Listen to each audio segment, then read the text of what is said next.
ഇന്ന് നമ്മളിവിടെ പറയാൻ പോകുന്ന കാര്യം റീഫർബിഷ്ഡ് പ്രൊഡക്റ്റിനെ പറ്റിയിട്ടാണ്.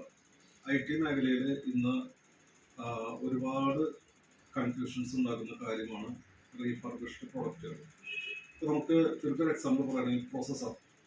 നമുക്കൊരു PC അസംബിൾ ചെയ്യുകയാണെങ്കിൽ ഒരു റീഫർബിഷ്ഡ് പ്രോസസ്സർ വെച്ചിട്ട് അസംബിൾ ചെയ്യുന്ന PCക്ക് 10,000 റുപ്പീസ് നമുക്ക് അസംബിൾ ചെയ്തെടുക്കാൻ പറ്റും. ആ സമയം ഇന്റലിന്റെ ഒറിജിനൽ പ്രോസസ്സർ വെച്ചിട്ട് ഒരു PC അസംബിൾ ചെയ്യുകയാണെങ്കിൽ മിനിമം 20-25,000 നമുക്ക് കോസ്റ്റ് വരും. എന്താണ് നമ്മൾ വ്യത്യാസം?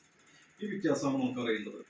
കാരണം ഈ റീഫർബിഷ്ഡ് പ്രോഡക്റ്റ് എന്ന് പറഞ്ഞു കഴിഞ്ഞാൽ ഫസ്റ്റ് നമ്മൾ നോക്കേണ്ട കാര്യം, ഇതിന് വാറണ്ടി ഉണ്ടായിരിക്കില്ല. പിന്നെ നമുക്ക് ചെയ്യുന്ന ആ വെൻഡേഴ്സ് ആണ് മാക്സിമം ഒരു 1 ഇയറോ അല്ലെങ്കിൽ 6 months വാറണ്ടി കൊടുക്കുന്നത്.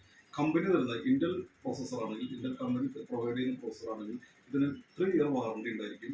മാത്രമല്ല അവരുടെ കമ്പനി സർവീസ് സപ്പോർട്ട് ഉണ്ടായിരിക്കും. മാത്രമല്ല ഇന്റൽ പ്രൊഡക്റ്റുകൾ ലേറ്റസ്റ്റ് ടെക്നോളജി, ലേറ്റസ്റ്റ് ജനറേഷൻ ആയിരിക്കും. അപ്പോൾ നമുക്കിപ്പോൾ അറിയാം എങ്ങനെയാണ് ഈ റീഫർബിഷ്ഡ് വരുന്നത്.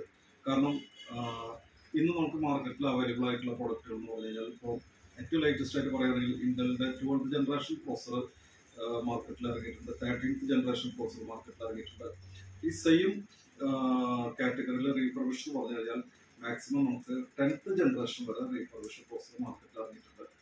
ഇതില് വ്യത്യാസം എന്താണെങ്കിൽ, നമുക്ക് ഈ റീഫർബിഷ്ഡ് എന്ന് പറഞ്ഞു കഴിഞ്ഞാൽ പല ടൈപ്പിൽ വരാം. പല ഇന്ത്യക്ക് വെളിയിൽ നിന്ന്, പല രാജ്യങ്ങളിൽ നിന്ന് പല പ്രൊജക്റ്റുകളായിട്ട് നൂറുകണക്കിന് ലാപ്ടോപ്പുകൾ അതുപോലെ തന്നെ ഡെസ്ക്ടോപ്പുകളൊക്കെ നൂറുകണക്കിന് ഓരോ പ്രൊജക്റ്റിന് വേണ്ടി യൂസ് ചെയ്യും. ആ പ്രൊജക്റ്റ് കഴിഞ്ഞ് കഴിഞ്ഞാൽ അത് ഓപ്പൺ മാർക്കറ്റിലേക്ക് വരും. ആ പ്രോസസ്സർ റീഫർബിഷ് ചെയ്തിട്ട് വരുന്നുണ്ട്. അതുപോലെ തന്നെ കമ്പനിയിൽ നിന്ന് തന്നെ ജനറേഷൻസ് കഴിഞ്ഞ് വരുന്ന പ്രൊഡക്റ്റുകൾ ഇതേപോലെ തന്നെ ഈ ഓപ്പൺ മാർക്കറ്റിലേക്ക് വരുന്നുണ്ട്. ഇങ്ങനെയാണ് ഇത് വില കുറച്ചുകൊണ്ട് നമുക്ക് വിൽക്കാൻ സാധിക്കുന്നത്.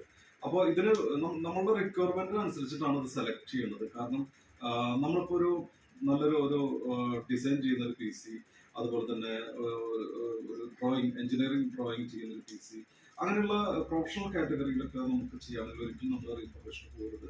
ജസ്റ്റ് നമുക്കൊരു സോഫ്റ്റ്വെയർ വെച്ചിട്ട് ബില്ലിംഗ് ചെയ്യണം, അല്ലെങ്കിൽ ചെറിയ കുട്ടികൾക്ക്, ഒരു 4th, 5th, 6th സ്റ്റാൻഡേർഡ് വരെയുള്ള കുട്ടികൾക്ക്, അങ്ങനെയുള്ള ഏറ്റവും ലിമിറ്റഡ് ആയിട്ടുള്ള കാര്യങ്ങൾക്കൊക്കെയാണ് നമുക്ക് റീഫർബിഷ്ഡ് നമുക്ക് പോകാൻ പറ്റില്ല. അപ്പൊ ഇത്രയൊക്കെയാണ് നമുക്ക് മെയിനായിട്ട് റീഫർബിഷ്ഡും അതുപോലെ തന്നെ ഒറിജിനൽ പ്രൊഡക്റ്റും തമ്മിലുള്ള വ്യത്യാസങ്ങൾ. നമുക്ക് PC നമുക്ക് അസംബിൾ ചെയ്യുമ്പോഴും മറ്റു കാര്യങ്ങൾ ചെയ്യുമ്പോഴും ലാപ്ടോപ്പ് സെലക്ട് ചെയ്യുമ്പോൾ നമുക്ക് അറിയാൻ കഴിയുന്നു. അപ്പം നിങ്ങൾക്ക് ഇനി കൂടുതൽ എന്തെങ്കിലും ഇതിനെ പറ്റിയ സംശയങ്ങളോ കാര്യങ്ങളോ ഉണ്ടെങ്കിൽ കോൺടാക്ട് ചെയ്യും. ഫ്യൂച്ചർ IT എൻ്റെ നമ്പർ